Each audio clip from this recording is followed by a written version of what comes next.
খিরাই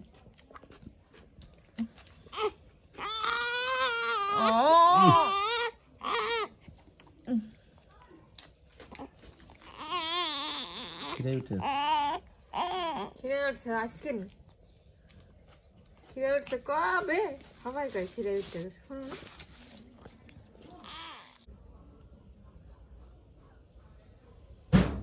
আসসালামু আলাইকুম আপনারা সবাই কেমন আছেন আশা করি অনেক ভালো আছেন যে যেখানে আছেন সুস্থ আছেন আলহামদুলিল্লাহ আপনাদের দোয়া ভালোবাসা আমরা অনেক ভালো আছি তো প্রতিদিনের মতো চলে আসলাম আপনাদের জন্য আরেকটি নতুন ব্লগ নিয়ে আর আজকের ব্লগটা স্টার্ট করলাম হচ্ছে বিকাল থেকে আসলে অনেক দিন হয়েছে আপনাদেরকে ব্লগ শেয়ার করা হয় না সেই গত সপ্তাহে আমি একটা ব্লগ শেয়ার করছিলাম তো অনেক দিন হয়ে গেছে প্রায় 7 দিনের বেশি মনে হইতেছে শিওর জানি না আর কি মনে নাই মনে হইতেছে যে গত সপ্তাহে একটা ভিডিও আপলোড করছি এরপর আর করা হয় নাই তো চেষ্টা করি মানে সব সময় আপনাদেরকে ভালো কিছু শেয়ার করার ওরকম করে আর কি হয় না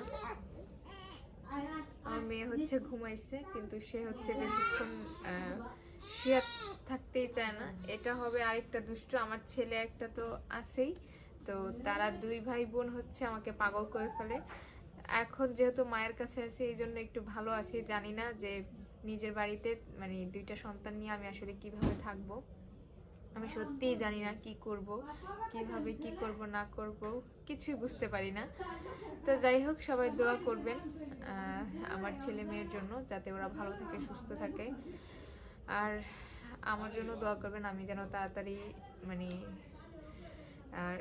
মানে সুস্থ হয়ে গেছি তারপরেও দেখা যায় কি যে আমার কিছু কিছু প্রবলেম দেখা দিতেছে আসলে অনেকে বলে যে তো যাই হোক অনেকে বলে যে মানে আমার দ্বিতীয় সি সেকশনটা মানে অনেক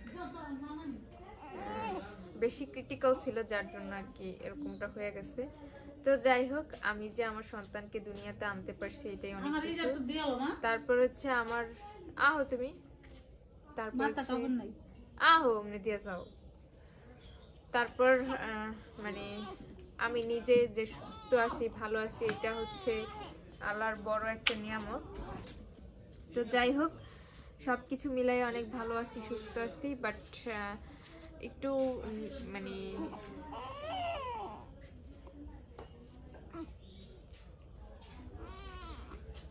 ও বাবা একটু অসুস্থতার মধ্যে দিন যাচ্ছে মানে সেটা সামান্যতম ওরকম কিছু না যে আমি হাঁটাচলা করতে পারি না কাজকর্ম করতে পারি না তা না দেখা যায় যে মানে আমার যেই ইনজেকশন পুশ করা হয়েছিল মানে মেরুদণ্ডতে সেইখানে হচ্ছে আমার প্রচুর পরিমাণ ব্যথা হইতেছে কয়েকদিন যাবতই তো এত ব্যথা কি কারণে হইতেছে সেটা বুঝতে পারতেছি না তো ওই দিন হচ্ছে আমার হাজব্যান্ডকে দিয়া ব্যথার কিছু মেডিসিন আনাইছিলাম যাতে ব্যথাটা কমে যায় তা আগের থেকে অনেকটা কমে গেছে এখন একটু একটু আছে আর আমার ছেলের সময় দেখা যায় যে আমি ওরকম কোনো কিছু ফিল করতে পারি নাই এবারও তাড়াতাড়ি সুস্থ হয়ে গেছি কিন্তু আমার মানে ব্যথা অনুভবটা আমি অনেক বেশি করতেছি এবার 5-7 মিনিট বসে থাকলে হচ্ছে আমার পিঠ পুরো ফেটে যায় এরকম ব্যথা করে প্রচুর খারাপ লাগে আর আমার ছেলের সময় হচ্ছে কি আমি রাতে ঘুমাইতাম আর কি মা ওরে রাখতো বেশি আর এবার হচ্ছে মা আমার ছেলেকে রাখে আমি হচ্ছে আমার মেয়েকে নিয়ে ঘুমাই তো ও যখন ও জাগলে হচ্ছে 2 থেকে 2.5 ঘন্টার মতো মানে ঘুমায় না সেটা তাকে বিছানায় রাখা যায় না তাকে হচ্ছে বইসা থাইকা মানে কোলেও সে থাকে না তারা হচ্ছে মানে সোজা কথা বলতে কি মানে ধরে রাখতে হয় বসানোর মতো এরকম করে তো এই জন্য হচ্ছে ঘুমটাও হয় না তো সকালে যতটুকু পারি একটু ঘুমাই নিই তো সকালে ঘুম শেষ হইলে তারপর হচ্ছে ওইটা ফ্রেশ হয়ে খাবার টাবার খাই মেয়েকে নিয়ে একটু বসি তারপর হচ্ছে ওর গোসল টোসল নিজের গোসল আছে আমি যতটুকু পারি মাকে একটু মানে হেল্প করার চেষ্টা করি তারপর জানি না কতটুকু করতে পারি তারপর আমার ছেলেকে একটু গোসল করানোর চেষ্টা করি ওর একটু ফ্রেশ করে দেওয়ার তো সব মিলাইয়া হচ্ছে মানে কিভাবে যে দিন কাটতেছে এই জন্য হচ্ছে আপনাদের ওরকম করে ভিডিও আপলোড করতে পারি না খারাপ লাগে নিজের কাছেও যে একটা কাজ করি সেইখানে দেখা যায় যে সেটাও আপনাদেরকে মানে দেখাইতে পারতেছি না। আর আজকে 3 দিন হয়েছে আমার দাদার হচ্ছে 4 ভাই, তো 4 ভাইয়ের সবার বড় হচ্ছে আমার দাদা ছিল। আমার মানে সেজু দাদা যে তার মানে ওই সেজু দাদার বউ আমার ওই দাদি হচ্ছে মারা গেছে। তো এই জন্য মানে আরো বেশি খারাপ গেল এই 3টা দিন। তো আজকে তার 3 দিন হয়ে গেছে। বাড়িটা একটা শোকময় বাড়ি ছিল। আমার হাজবেন্ড তার আগের দিন আমাদের বাড়িতে আসছিল সন্ধ্যার দিকে না, দুপুর টাইমে আসছিল, কারণ আমি বলছিলাম যে আমাদের এখানে আইসা খাবার খাইয়েন, তো দুপুরে খাবার খাইছিল। পরে হচ্ছে রাতের বেলায় দাদি হচ্ছে মারা গেছে 12টার পরে। তো এই জন্য হচ্ছে তার থাকা হয়ে গেছিল। আর গতকালকেই চলে গেছে আবার দুপুরে। আজকে এখন আর আসে নাইকা, সে হচ্ছে বাড়িতে চলে যায় আবার আসে, আইসা 1 দিন 2 দিন থাকে। মানে তারও তো খারাপ লাগে, মানে 2টা সন্তান এখানে থাকে, মানে মনটা হয়তো এখানেই পড়ে থাকে। তো যাই হোক, আমার ঘর দুয়ারের অবস্থাও তো খুব খারাপ, সেগুলা পরিষ্কার পরিচ্ছন্ন করতে হইব। আর আমরা হচ্ছি গত সপ্তাহে আপনারা আমার ভিডিওতে দেখছেন আমি ঢাকায় গেছিলাম, যে কাজের জন্য গেছি সেই কাজটা আসলে হয় নাই আমার। তো মানে ওই দিন ছিল বড়দিন, আমি আসলে জানতাম না যে ওই দিন বড়দিন। আর ঢাকা মেডিকেলে হচ্ছে অন্যান্য ডিপার্টমেন্টের ডাক্তার বসছিল, বাট আমার যেই ডাক্তারের সাথে কাজ ছিল সে হচ্ছে ওই দিন বসে নাইকা।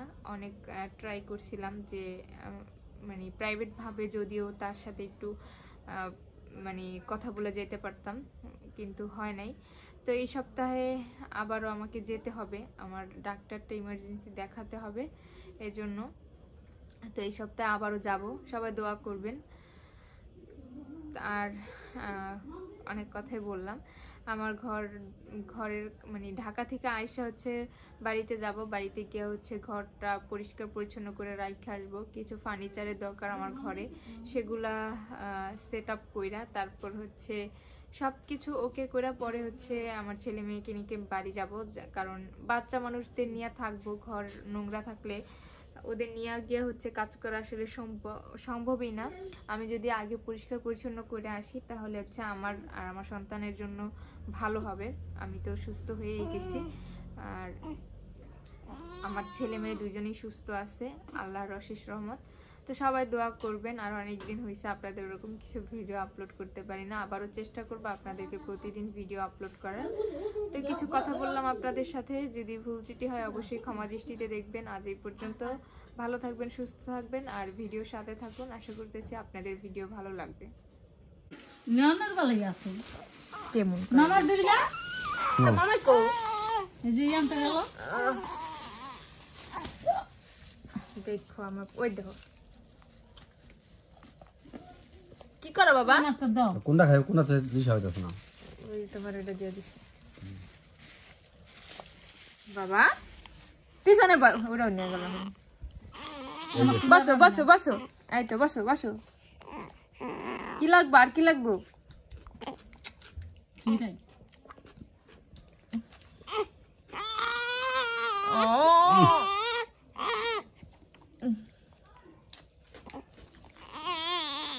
চিরাই খিরে উঠছে আজকে নি, খিরে উঠছে কবে?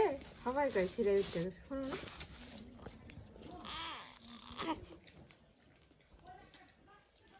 খাস না খিরাই উঠতে গেছে, খিরাই আম্মু খাইবানি। এখন হচ্ছে আমি এলাচ দারচিনি দিয়ে দিছি। এখন হচ্ছে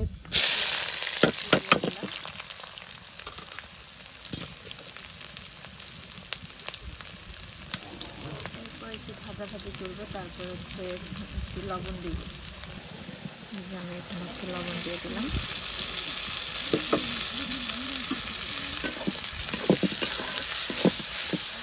ভাজা ভাজা হলে হচ্ছে আদা রসুন দিয়ে দেবো।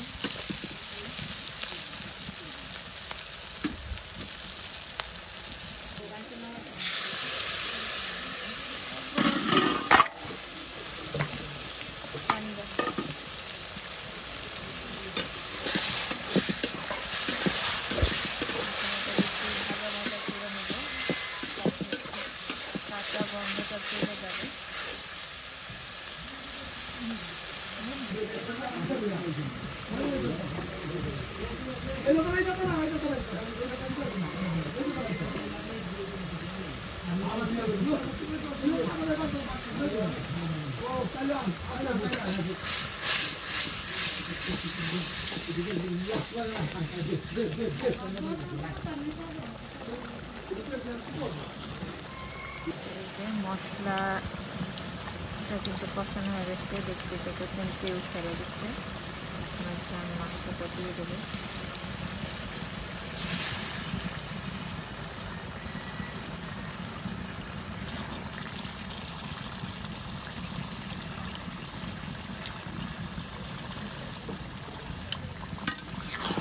এটা দেখে ভালো করে ঢাকা দিয়ে কষায় নেব।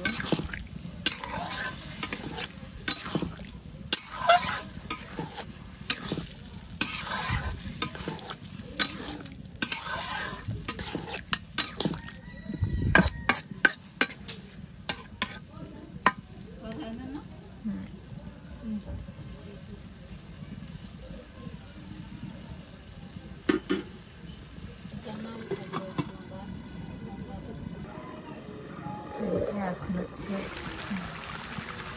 নাড়াচাড়া দিয়ে দিই।